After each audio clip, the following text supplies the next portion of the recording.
हाय मैत्रिणींनो, बऱ्याच जणांचा प्रॉब्लेम काय होतो की मशीनमध्ये दोरा अटकल्यामुळे मशीन व्यवस्थित चालत नाही. मशीनची चाक एकदम जाम होऊन जाते, जेणेकरून ही आपली दोरा फिरते पण मशीनची चाक फिरत नाही. तर त्याच्यासाठी काय करायचं, आपलं मेन कुठे आपलं या साईडने इथं हा ओपन करून घ्यायचं. याच्या साईडमध्ये आपण जिथं बॉबिन टाकतो ना, तिथं आपला दोरा अटकलेलं राहतं, म्हणून त्याच्यासाठी होतं. जर हा चाक जाम झाला तर मध्ये बॉबिनमध्ये दोरा अटकल्यावर आपली मशीन जाम होती. तर त्याच्यासाठी काय करायचं, एक तर त्याच्यामध्ये ऑइल टाकायचं आणि जी आपली मशीन राहते ती उलट्या साईडने फिरवायची.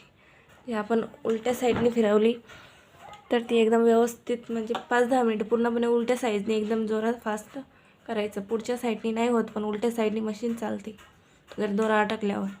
तर मग त्याच्यासाठी उलट्या साईडने मशीन चालायचं. जिथं खालच्या साईडचा दोरा जर थोडंसं असेल तर ते आपणे आप निघून जाईल.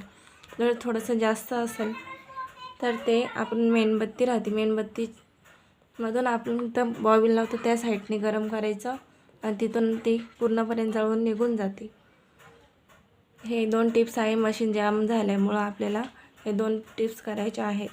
नाहीतर मग एक वेळेस मधल्या साईडसुद्धा आपला दोरा निघून जातो, मध्येसुद्धा जाम होऊन जातं, त्याच्याने सुद्धा आपलं होऊ शकतो.